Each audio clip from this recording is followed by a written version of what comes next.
Hello friends, तो आज का टॉपिक है हमारा अनुसूचियां। आप लोगों की कमेंट आ रही थी, सर पॉलिटी का एक टॉपिक है वो पढ़ा दो, संविधान की अनुसूचियां। तो चलो आज उसी टॉपिक को करते हैं कंटिन्यू। टॉपिक का नाम है अनुसूचियां।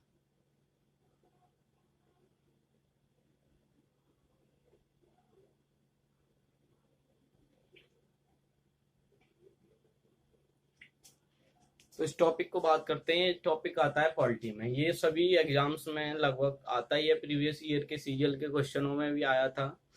तो आप अनुसूचियों को कंटिन्यू करते हैं। जब हमारा संविधान लिखित में लागू हुआ 26 जनवरी 1950 में, जब हम रिपब्लिक हुए, तो हमारे संविधान में 8 अनुसूचियां थी। यानी कि मूल जो अनुसूचियां थी हमारे कॉन्स्टिट्यूशन में वो कितनी थी? 8।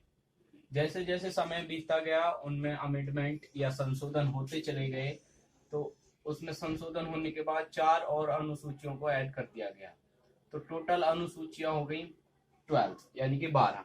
तो आइए एक एक करके डिटेल में समझते हैं सभी को कौन सी अनुसूची में क्या बातें लिखी हुई हैं। तो सबसे पहले वीडियो को स्टार्ट करने से पहले आप वीडियो को लाइक कर दो, शेयर कर दो और वीडियो पे कमेंट कर देना अगर आपको वीडियो अच्छी लगे तो। चलो सबसे पहले नोट करते हैं अनुसूची। पहली अनुसूची में क्या है? देश की जानकारी। पहली अनुसूची में है देश की जानकारी। देश की जानकारी मीन्स देश में कितने राज्य हैं, कितने यूटीज हैं। जैसे आप किसी टेस्ट बुक को पढ़ते हैं तो उसके पहले चैप्टर पे, पहले पेज पे ही चैप्टर नहीं होता है, उसके जो पहले पेज पे उसके बारे में कंटेंट लिखा हुआ होता है कि इस चैप्टर में कितने इस बुक में कितने चैप्टर हैं और किस चैप्टर में क्या क्या चीज है, तो उसके बारे में आपको डिटेल होती है। ऐसी जो पहली अनुसूची है उसमें देश की जानकारी है, देश में कितने राज्य हैं, देश में कितने यूटीज हैं। तो जो पहली अनुसूची है उसमें क्या है? देश के बारे में जानकारी। तो दूसरी समझते हैं। दूसरी दूसरी है वेतन या भत्ते। दूसरे में क्या है? वेतन या भत्ते। वेतन आप लोगों या हमें, ये हमारे लिए नहीं है। तो ये वेतन बड़े बड़े अधिकारियों के लिए है, उनको कितनी सैलरी मिलेगी, कितने भत्ते हैं, रिटायरमेंट के बाद कितना पैसा मिलेगा, क्या है उसके बारे में जानकारी है। तीसरी होती है शपथ, ओथ टेकिंग प्रोसेस। तीसरी क्या होती है? शपथ ग्रहण। शपथ तो आप लोगों को और हम लोगों को तो शपथ लेनी नहीं होती है, बड़े बड़े अधिकारी लेते हैं, जैसे राष्ट्रपति, मुख्यमंत्री, प्रधानमंत्री, CGI, chief justice of India, राष्ट्रपति, जितने भी बड़े बड़े पदाधिकारी होते हैं इनको, एमएलए, एमपी, इनको कौन कौन शपथ दिलाएगा तो उसके बारे में है। फोर्थ पे आता है राज्यसभा का प्रतिनिधित्व। फोर्थ पे आता है राज्यसभा का प्रतिनिधित्व। राज्यसभा के प्रतिनिधित्व का मतलब है कि जब इलेक्शन होते हैं तो इलेक्शन में कितने स्टेट से, यानी कि राज्य से कितने एमएलए एमपी जाने, तो ये राज्य की मर्जी नहीं है कि वो अपने हिसाब से एमएलए एमपी भेजे। ये पहले से ही नोटेड है कि किस राज्य से कितने एमएलए आएंगे, कितने एमपी आएंगे, यूपी से कितने आएंगे, महाराष्ट्र से कितने आएंगे, फरीद और उससे हरियाणा से कितने आएंगे। तो ये पहले से क्या है? रजिस्टर्ड है। तो ये हो गया राज्यसभा का प्रतिनिधित्व। पांचवे पे आता है एससी एसटी। एससी एसटी का प्रावधान। एससी एसटी का प्रावधान का मतलब है, एससी माने होता है शेड्यूल कास्ट, अनुसूचित जाति। आप लोगों को पता है इसे क्या कहते हैं? अनुसूचित अनुसूचित जाति। और एसटी को अनुसूचित जनजाति।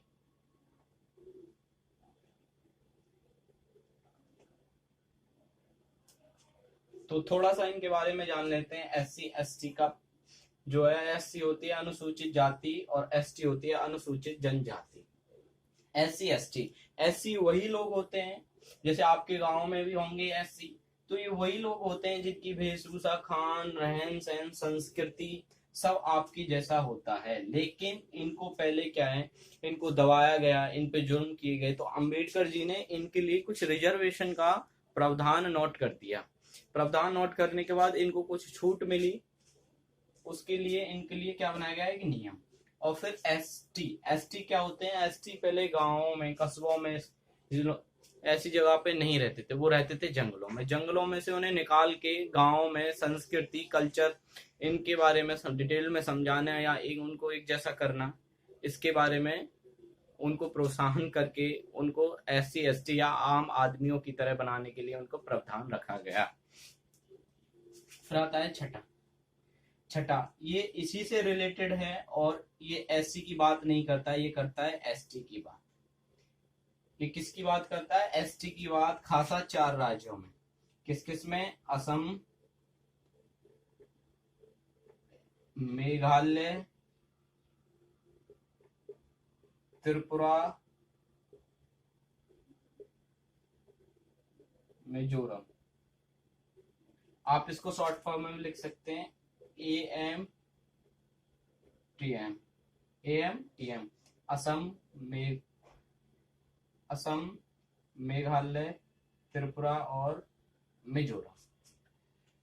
तो दोबारा से रिपीट करते हैं। पहले अनुसूची में, शेड्यूल में जानकारी है देश की जानकारी, उसमें कितने राज्य हैं, कितने यूटीज हैं। दूसरे में वेतन भत्ते, तीसरे में शपथ ग्रहण, चौथे में राज्यसभा का प्रतिनिधित्व, पांचवे में एससी एसटी या अनुसूचित जनजाति के बारे में। छठे में क्या है, इसी से रिलेटेड है, एससी की बात नहीं करता है। एसटी खासी 4 राज्यों के लिए, असम, मेघालय, त्रिपुरा और मिजोरम। अब तुम कहोगे ना याद करने का कोई तरीका बताओ, तो पहला तो आपको पता है, सीधा सिंपल है, देश की जानकारी। देश की जानकारी मतलब कितने राज्य हैं, कितने यूटीज हैं। आज तो दूसरे को याद करने की ट्रिक बता देता हूं मैं आपको। तो पैसे को आप 2 तरीके से कमाए जा सकते हैं, एक नेचुरली जो आदमी मेहनत करके कमाते हैं, और एक दूसरा जो क्या करते हैं, 2 नंबर का पैसा कमाते हैं। तो पैसे को कमाने के कितने हैं, 2 पे आता है पैसा। पैसे में क्या होता है, वेतन, वेतन में क्या मिलता है, पैसा। तीसरा होता है शपथ, शपथ तीसरे पे आता है, तीसरी अनुसूची। तो इसमें कितने अंक हैं, इसमें कितने अंक हैं, 3। शपथ आता है तीसरे पे, और इसमें कितने अंक हैं, 3। और आपको पता है, जहां 4 आदमी बैठ गए वहां क्या बन जाती है, एक सभा। कौन सी सभा बन जाती है, राज्यसभा। जहां पे 4 आदमी बैठ गए वहां क्या बन जाती है, सभा। सभा में कौन सी बननी है, राज्यसभा। पांचवी, बहुत से लोग तो 5 को भी एस की तरह बनाते हैं, तो इससे समझ गए तुम क्या आएगा, एससी एसटी का प्रावधान है इसमें। लेकिन छठे में क्या है, इसी से रिलेटेड है, एससी की बात नहीं करता, एसटी की बात करता है। एसटी अनुसूचित जनजाति, केवल 4 राज्यों में लिए इसके प्रावधान है, असम, मेघालय, त्रिपुरा, मिजोरम। AMTM इसकी शॉर्ट फॉर्म है। आइए तो आगे वालों को सॉल्व करते हैं।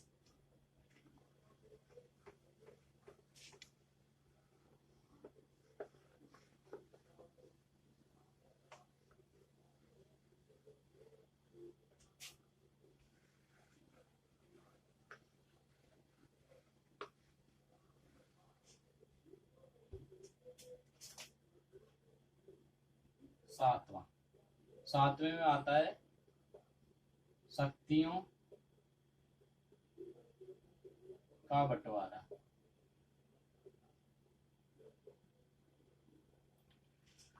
शक्तियों का बंटवारा, आप जानते हैं हमारे देश में 2 प्रकार की सरकार है, एक केंद्र सरकार और एक राज्य सरकार।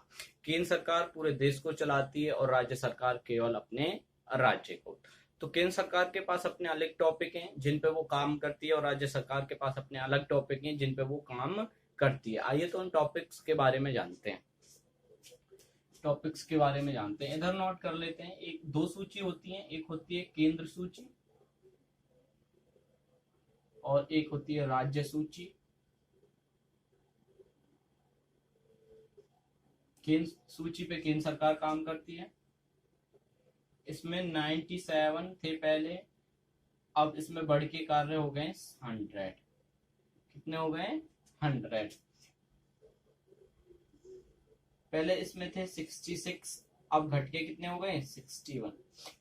तो इसमें पहले कितने थे, 97, और इसमें थे 100। इसमें थे 66 और इसमें हो गया 61। तो इनके कार्य को जानते हैं। जैसे केंद्र सरकार के एक दो कार्य मैं आपको बता देता हूँ, 100 के 100 बताने पॉसिबल नहीं है। सबसे पहला है जनगणना। क्या है? जनगणना। जनगणना एक ऐसा काम है जो केवल केंद्र सरकार को करना है, राज्य की मर्जी नहीं है कि वो अपने हिसाब से जनगणना कराए। जनगणना कराती है केंद्र सरकार। जैसे एक और बता देता हूँ आपको, NH, नेशनल हाईवेज। और एक आपको बता देता हूँ विदेशी संबंध। विदेशी संबंध, तो उनमें से 100 में से कुछ टॉपिक ये हैं जिन पे केंद्र सरकार काम करती है। 100 के 100 बताना पॉसिबल नहीं है। ऐसे ही राज्य सरकार की बात करते हैं। राज्य सरकार की हो गई पुलिस व्यवस्था। पुलिस व्यवस्था, पुलिस व्यवस्था राज्य सरकार इस पे काम करेगी, केंद्र सरकार नहीं। केंद्र सरकार का झंझट नहीं है कि इसमें कितने पुलिस वाले कम है, कितने ज्यादा है, कितनियों की भर्ती करानी है पुलिस प्रशासन में। तो पुलिस व्यवस्था यूपी भी अपने पुलिस कर्मियों की अलग से कराएगी, हरियाणा भी कराएगा, राजस्थान भी कराएगा। मतलब राज्य जो है वो अपने हिसाब से कितने पुलिस कर्मियों की भर्ती करनी है उसके हिसाब से काम करते हैं। अब कुछ कुछ टॉपिक्स ऐसे हैं जिन पे राज्य सरकार और केंद्र सरकार दोनों ही काम करती हैं, उसको कहते हैं समवर्ती सूची। उसको क्या कहते हैं? समवर्ती सूची।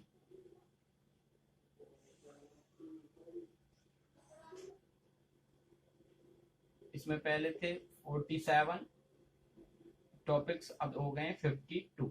तो ये कैसे बढ़ गए? तो इसके टॉपिक जान लेते हैं।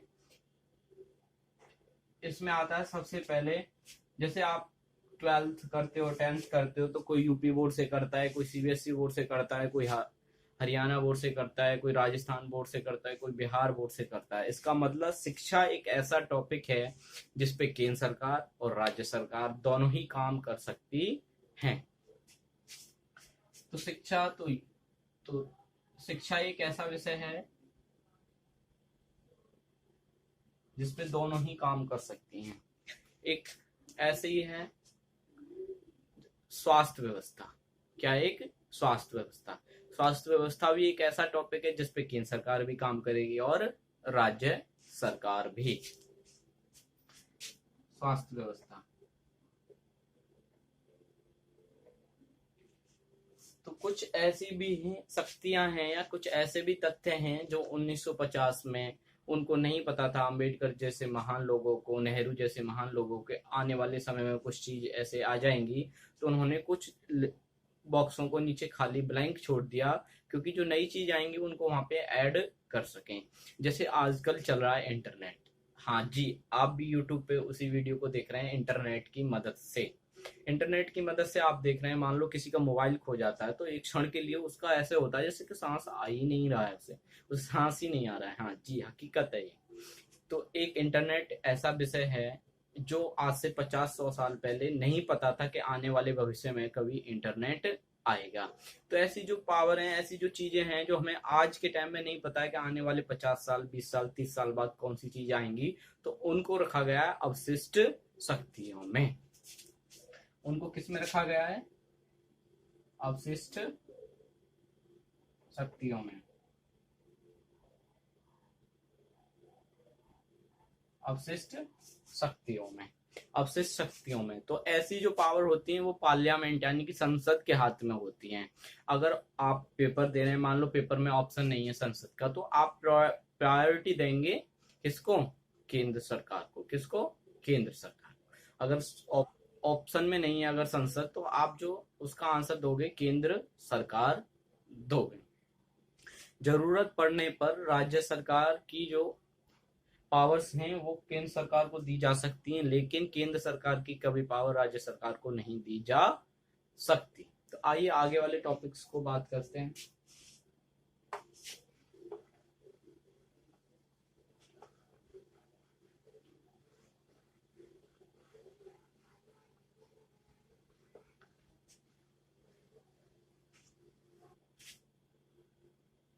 आठवां है मानक मानक भाषाएं। मानक भाषाएं। तो तुम्हें पता है कि जब हमारा देश आजाद हुआ तो उसके बाद बात ये उठाई गई कि केंद्र सरकार या प्रधानमंत्री तो पूरे देश को नहीं चला सकता है, तो उसके लिए क्या किया कि उसके लिए राज्य बनाए गए। तो सबसे पहले जो भारत में राज्य बनाए गए वो भाषाई आधार पर बनाए गए। वो राज्य थे 14 यानी कि 14।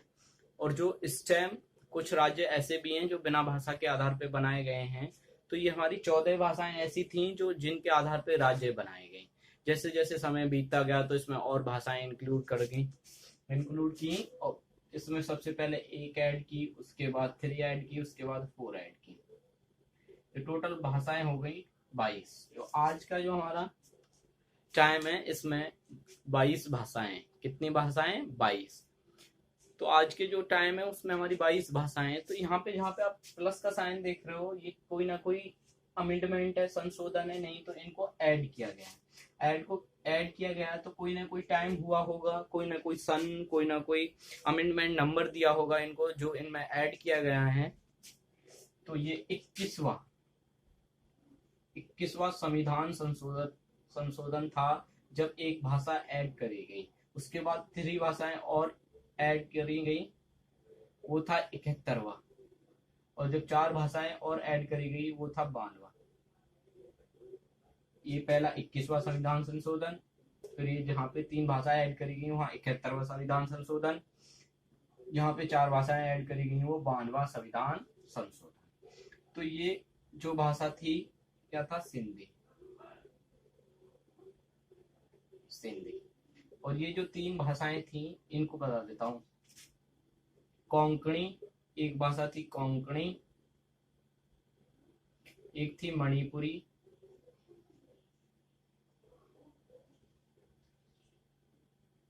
और एक थी विदेशी भाषा।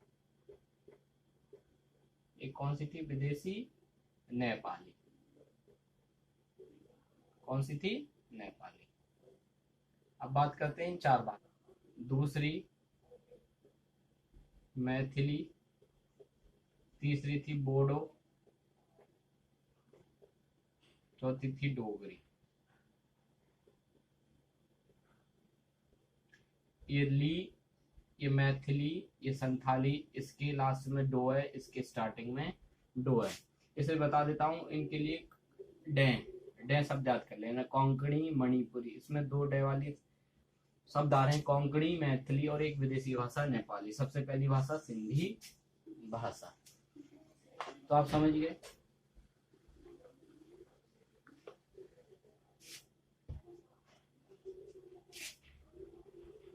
नौवां है भूमि सुधार। समय के साथ साथ हमने कुछ और सुधार किए, तो उनमें से एक सुधार था भूमि सुधार। ये करना बहुत ही आवश्यकता था, क्योंकि पहले भूमि पे क्या लगता था? टैक्स। तो इस टैक्स से रिलीफ देने के लिए इसमें एक संशोधन किया गया, वो था 9वां भूमि सुधार। चलो 10वें की बात कर लेते हैं। 10वें की बात कर लेते हैं। दल बदल।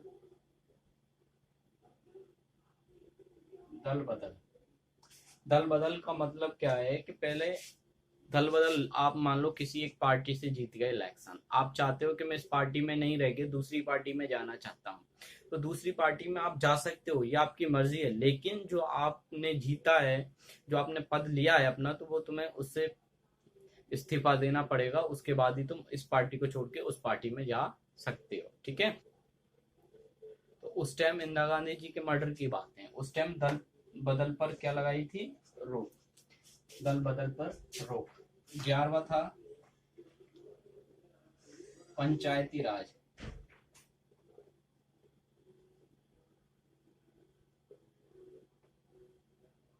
है पंचायती राज। पंचायती राज का मतलब जैसे आपके गांव में प्रधान चुने जाते हैं, तो पंचायत, जी हाँ, पंचायत उसी से रिलेटेड है, पंचायती राज। जो 12वां है, जैसे आपके गांव में प्रधान होते हैं, ऐसे ही शहरों में, कस्बों में, बड़ी बड़ी जगहों पे वहां होती है नगर निगम। वहां क्या होती है? नगर निगम। जो आपके यहाँ पर पंचायती राज का काम होता है, वहीं शहरों में, बड़े बड़े कस्बों में राज्यों में वहाँ पे होती है नगर निगम। नगर निगम का भी वही काम है जो पंचायती राज का, लेकिन नगर निगम को फंड पैसा ज़्यादा मिलता है क्योंकि इसका एरिया भी ज़्यादा होता है, तो ये अच्छे से उस चीज़ को हैंडल कर पाती है। तो ठीक है, ये थी आपकी अनुसूचियों की क्लास। अगर आपको वीडियो अच्छी लगी है तो वीडियो को लाइक करें, शेयर करें और कमेंट करें। Thank you.